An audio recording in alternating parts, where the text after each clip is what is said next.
Hoje, ninguém questiona o papel decisivo das redes sociais na política.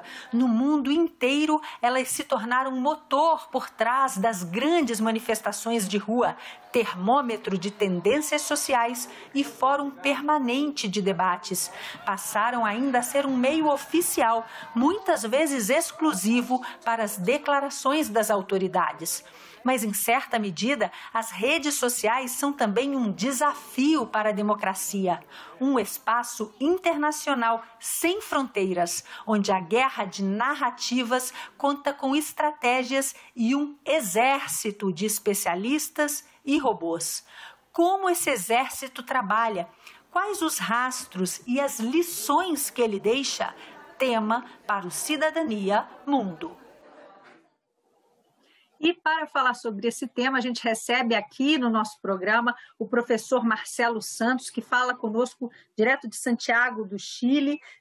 O professor que tem um currículo desse tamanho aqui, mas eu vou tentar resumir para vocês. É doutor em Ciências da Comunicação pela Universidade Católica do Chile, é pesquisador do Centro de Investigação e Documentação da Universidade Finisterra sobre isso e trabalha pelo menos há 15 anos nessa fronteira entre política e redes sociais. Então, eu vou começar perguntando para o professor se nesses últimos anos, o professor que se dedicou muito a ver a relação entre as mobilizações de rua e as redes sociais, se mudou alguma coisa. O senhor que pesquisou, por exemplo, 2013, que mudou de lá para cá?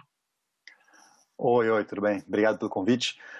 Sim, as redes sociais são o que a gente chama tipo alvo em movimento, né? O campo da tecnologia muda muito rápido e as mudanças elas criam possibilidades e fecham outras possibilidades e muitas coisas mudaram, coisas tão simples como o Twitter passou de 140 para 280 caracteres, a indústria da desinformação criou uma repercussão enorme e fez com que plataformas como o próprio Twitter e o Facebook começassem a investir em ferramentas de detecção, não só com inteligência artificial e aprendizado de máquina, machine learning, como também com parcerias, né? No Brasil, por exemplo, tem a Aos Fatos, que faz uma parceria com o Facebook, e eles checam e botam um tique, né? Até um ponto bem interessante foi, se eu não me engano, algumas semanas, pela primeira vez, um conteúdo do Trump foi realmente vetado, e aparece um link com a possibilidade de você ter mais informação sobre aquela declaração dele. Então dá para a gente imaginar que hoje a gente está menos suscetível a robôs do que já esteve antes, ou a influência dessas fake news? O fato de que a gente está mais consciente em relação a isso faz da gente um pouco menos exposto, professor? Eu diria que não, porque é um cachorro correndo atrás do próprio rabo, né? A tecnologia ou a plataforma, vamos dizer, ela cria um tipo de mecanismo para conter, e do outro lado tem alguém que está criando mecanismos para burlar essas regras, né? Então, claro, quando tem um momento, né? Nesse momento, o Twitter falou que não vai mais permitir publicidade política na plataforma. Bom, então, qual que é a reação? Nesse momento, então, tem uma janelinha aí de um tempo que vai ter um pouco de paz, vamos dizer, né? Logo depois de um certo tempo vão aparecer formas de contornar através de usuários de perfis que não são de políticos, enfim, assim como no jogo da corrupção, no jogo da política em geral, a relação entre tecnologia e política também acontece esse mesmo fenômeno, né? Eu queria voltar um pouco para as manifestações, para as mobilizações sociais de grande porte que aconteceram aqui no continente nos últimos anos. A gente menciona 2013 no Brasil, que foi, inclusive, motivo de muitos estudos, entre eles o de sua equipe. Teve também manifestações no Equador em 2019, e no Chile, onde o senhor está, o país convulsionou, o famoso estallido social. Essas manifestações parecem ter em comum começar por um tema muito específico, em geral de mobilidade urbana, aumento de passagens, o preço da gasolina, mas depois se transformam em grandes manifestações da sociedade de descontentamento. Como é que se dá esses saltos? Esses saltos são naturais, são espontâneos na sociedade? Eles são conduzidos com a ajuda de especialistas e robôs, para mencionar aqui a expressão que eu usei no início? Você acabou de usar uma expressão muito, muito feliz. Conduzidos é uma palavra interessante. Tem um trabalho de um italiano chamado Gerbaldo, Paulo Gerbaldo. Ele fala de choreographies of assembly, né? Coreografias para juntar-se, né? E um pouco a ideia de que as redes sociais elas têm esse papel.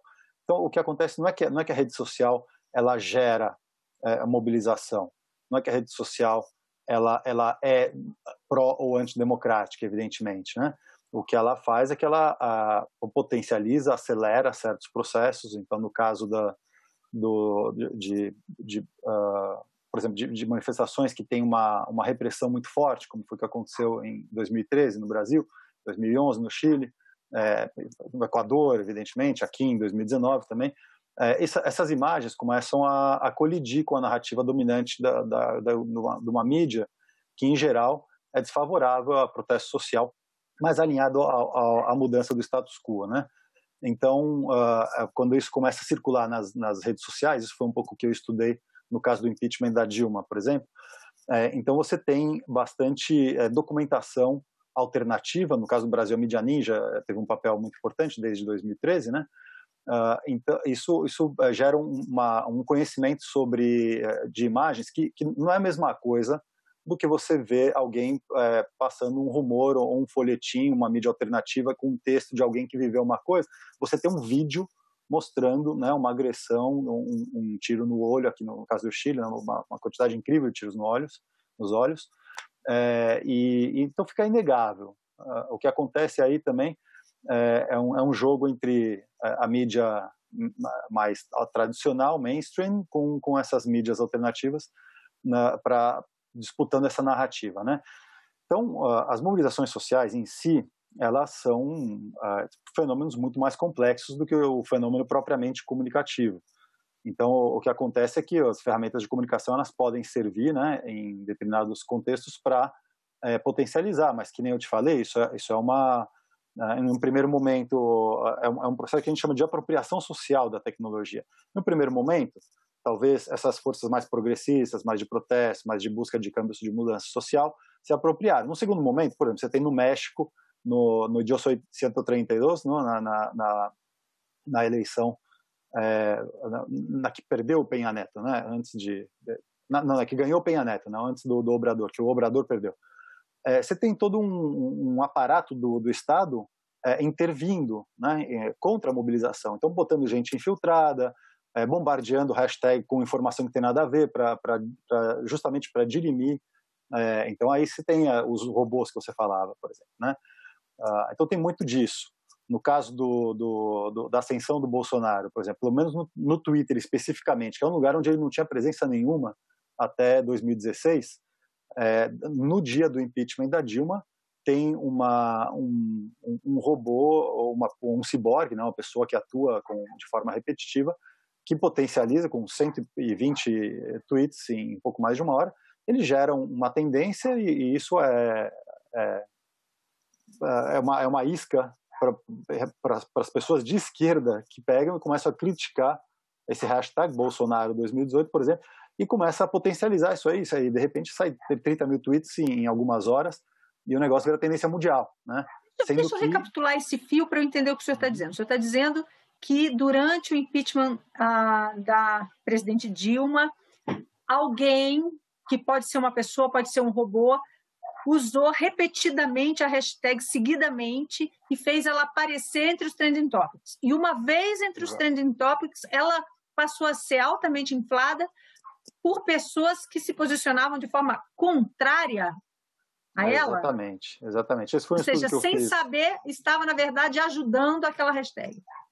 Visibilizando, né, que em contexto de rede social é uma ajuda, né? Então, a grande lição aí, na verdade, para quem é contra um tema, é não alimentar esse tema, que a gente chama de não alimentar o troll, né? E então, nesse caso aí, quando você tem, eu medi cerca de 90% das contribuições essa hashtag subir foram por pessoas contrárias, né, discursos contrários, como, por exemplo, subindo beijos homossexuais. Olha, para a hashtag Bolsonaro 2018, olha só, um beijo homossexual, achando que estava fazendo um protesto, mas no final das contas o efeito que isso tem no médio prazo é de aumentar a visibilidade dessa hashtag, né? Isso deve ter motivado, deve ter incentivado a turma para migrar para o Twitter, realmente, porque nesse momento a predominância digamos, dos seguidores do Bolsonaro estava no Facebook, né? E no Twitter era mais nessa época o atual presidente Bolsonaro tinha menos de 7% das intenções de voto. Se falava nele como um candidato ainda com menos chances do que mais tarde elas se revelaram, né? Ainda era motivo de chacota, um pouco no esteio do discurso que ele fez em março, né? Quando ele mencionou. Eu não vou nem dizer o nome do cara, porque eu não quero dar visibilidade também, mas ele ainda era uma anedota, né? Não era uma coisa concreta. Mas especificamente no Twitter, ele começou a aparecer por aí, né? Agora, a gente falou muito de Twitter aqui. O Twitter, antes de eu passar para outras redes, o Twitter tem um outro fenômeno interessante dos últimos anos, que é a migração até se tornar um espaço oficial para as autoridades. A gente via no início isso de forma começar a crescer e hoje a gente vê as redes sociais, como eu até falei na abertura, substituindo muitas vezes a imprensa no anúncio de novos programas, declarações oficiais, notas oficiais que são soltadas no Twitter. O presidente dos Estados Unidos fala muito por Twitter, a academia já criou essas expressões como Twittercracia.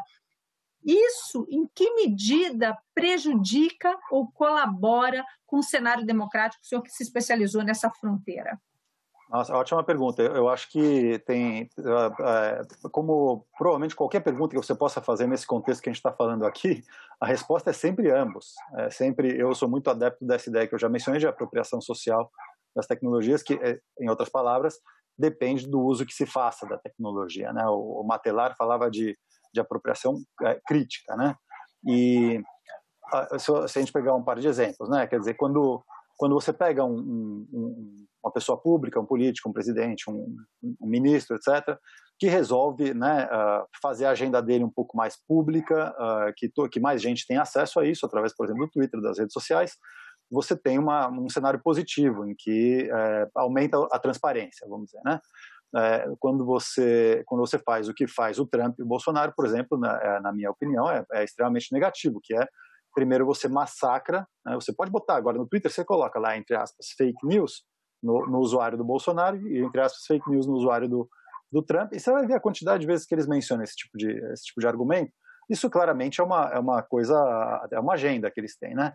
A agenda de deteriorar a visão que as pessoas têm dessa mídia para as pessoas seguirem eles. Então, acontece o que, até mencionar meu irmão aqui, um pouco de quase nepotismo acadêmico, meu irmão Fábio, ele fala que o Bolsonaro não tem militantes, ele tem seguidores, né? Então, a forma como ele fala com esses seguidores é como um rebanho mesmo, né? De trazer eles para um lugar protegido. Então, quando faz uma live, então o Trump também afasta as pessoas dessa mídia tradicional, dessa mídia que pode questionar se é um pouquinho mais para a direita, um pouquinho mais para a esquerda, mas é uma mídia que navega num certo espectro. Não é uma mídia que fica só num lugar, que nem uma Fox News, né, no caso. Então, você pode questionar Folha, Globo, Estado, etc., mas você tem um espectro que eles navegam, né? Você tem uma flexibilidade aí. Então, quem consulta essa mídia, esse tipo de mídia, pode ser exposto em outro canal à desinformação. Mas no momento que entra numa dessas mídias, vai ter um lugar onde vai ser verificada essa informação, vai ter uma informação contrastante. Mas se a pessoa fica muito isolada, aí é menor a possibilidade de que ela tenha essa possibilidade de rever sua posição, né?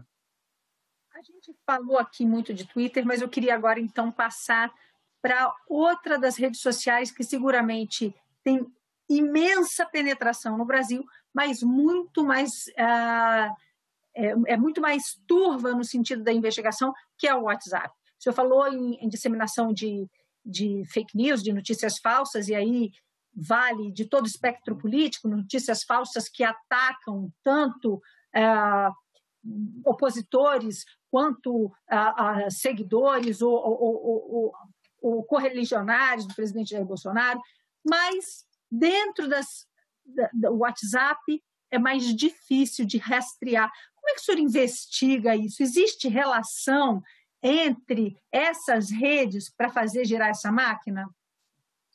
Sim, sem dúvida. Não, você não tem como fazer... As pessoas não chegam num grupo do WhatsApp do nada, né? Então, você tem algumas estratégias. Uma delas é entrar por grupos oficiais de WhatsApp, né? Então, uma das principais formas é você ter grupos oficiais, né? Grupos moderados. Desculpa, professor, o que são grupos oficiais de WhatsApp? Okay. O WhatsApp ele tem a possibilidade da comunicação interpessoal 1 a 1, que é como ele nasceu, e depois de um tempo eles criaram os grupos que são efetivamente que no Facebook tem esses grupos, né? Muitas pessoas que estão dentro de um mesmo chat, no qual você publica e todas essas pessoas têm acesso e todas podem responder, alguns sendo administradores, etc., que tem um máximo de 256 pessoas, justamente para evitar alguns problemas desse tipo de propagação de informação falsa, de transformar o WhatsApp numa ferramenta de broadcasting, né, de mídia massiva. Esses seriam os grupos, na verdade. E esses grupos eles podem ser secretos, vamos dizer, que ele não é público, né? Você cria um grupo para sua família, por exemplo, ou eles podem ser de caráter público, como, por exemplo, um grupo de deliberação política, de discussão política, com a melhor ou com a pior das intenções. Então, com a melhor das intenções, pode ser para você discutir, deliberar. Com a pior das intenções, pode ser para você semear notícia falsa, por exemplo, né? Então, isso ocorre. Uma resistência. Eu vejo que muitos acadêmicos usam esses grupos públicos abertos para investigar ali em que medida notícias falsas ou boatos são disseminados. Mas eu, particularmente, não conheço ninguém que participe de grupos públicos, ou se essas pessoas participam, é uma minoria, como num universo, sei lá, de toda a população brasileira, investigar um grupo mínimo que, não sei, goste de um artista específico, está fora do universo completo. Acho que a maior parte do que acontece em comunicação no WhatsApp, e aqui é uma inferência, mas acho que bem possível de ser verdade, acontece nos grupos privados. Como saber essa medida? O senhor me falava que fez uma investigação e descobriu que, em alguns casos, o Twitter é usado como um espaço de pescaria para obter pessoas para esses grupos fechados? Ótima expressão, pescaria. Mas eu encontrei alguns usuários no Twitter que se dedicam a isso, né? Que ficam respondendo algumas posts que têm relação com alguma temática política, né? Nesse caso, Bolsonaro, né? Então, simpatizantes de Bolsonaro. Então, ele vai lá e publica chats públicos que a pessoa é só fazer clique no link, se tiver no celular, se tiver no computador, um pouquinho mais complicado, mas faz clique no link e tem acesso a um grupo onde ele pode se cadastrar e ele vai mudando sistematicamente o nome do grupo. Então, significa, na minha opinião, né, que eu estou começando a pesquisar isso aí, que ele vai enchendo um grupo, né? Encheu até o fim, aí enche o outro, aí cria outro, aí enche outro. Então, ele vai enchendo os copos aí de gente, né? E, então, no momento que precisa ativar uma comunicação, ele joga em um desses grupos, e ele está em todos os grupos, então ele joga em todos os grupos. Então, e daí, desse lugar, começa a ir para as redes privadas. Então, na verdade, eu não tenho, nem eu e nem ninguém, tem como pesquisar com um nível de claridade, como você mesmo colocava, né? Não tenho como chegar nessas redes privadas, que realmente é a grande maioria da comunicação dentro do WhatsApp. Eu imagino que deve ser a ordem de 95%. Só que, para você semear notícia nessas redes privadas, você tem que, de alguma forma, acessar essas pessoas. Então, alguma coisa de paralelo a gente pode encontrar. E essa é a aposta dos acadêmicos que, como eu estão pesquisando um pouco isso, e a gente trabalha também com a ideia de análise de redes sociais, né, de buscar esses atores que são essas sementes que são importantes num grupo de grupos, vamos dizer, né? E que eles acabam grupos sendo organizados existentes, né? A mobilização, muitas vezes, por exemplo, de sindicatos ou igrejas, não podem ser a origem, não necessariamente passando pela rede social, desses impulsionamentos. E eu vou aproveitar, já que eu citei isso, por acaso citei duas instituições fortes que são explicitamente vinculadas na nossa sociedade ao espectro de direita ou de esquerda no Brasil, embora não necessariamente. Você possa ter sindicatos aí vinculados à direita, como você pode ter igrejas com vínculos com a esquerda, mas, enfim, em geral, se associa no Brasil as igrejas evangélicas com a direita e, por exemplo, os sindicatos com a esquerda brasileira. Minha última pergunta, o senhor mencionou muito as estratégias em relação ao presidente Bolsonaro, mas eu queria fazer sobre as estratégias como um todo, e aí tratando direita e esquerda nesses estudos que o senhor tem estudos no Chile, nos Estados Unidos, em relação ao Brasil. Existem diferenças entre o espectro mais conservador e o mais liberal dentro das redes sociais, da forma como atuam? Isso é tema de análise para hoje, né? Eu estava lendo hoje, não ontem, nem mês passado, hoje, um estudo justamente tratando de responder essa sua pergunta. Então aqui, você saindo dos Estados Unidos fica bastante mais difícil porque a gente tem menos, obviamente, uma menor massa crítica. Mas falando dos Estados Unidos e Europa, um pouco que o consenso é de que tem estratégias diferentes para digamos, redes mais radicais de direita e redes mais radicais de esquerda, em que as redes de esquerda, como eu falei anteriormente, elas navegam num espectro maior de tipos de mídia, né, que não só... Então, na verdade, elas se apropriam das redes sociais para tratar de visibilizar uma questão, né? No caso das redes de direita, muitas vezes o que eles fazem é negar as mídias mais de centro, ou de esquerda, evidentemente. As redes sociais como alternativa à mídia tradicional e não como complemento. Inclusive redes sociais alternativas. Porque você tem lá nos Estados Unidos, você tem a Gap, você tem o 4chan, por exemplo, que são redes predominantemente de alt-right, né, que eles chamam de alternative right, mas aqui na verdade é uma nova direita poderosa, né, e bem radical.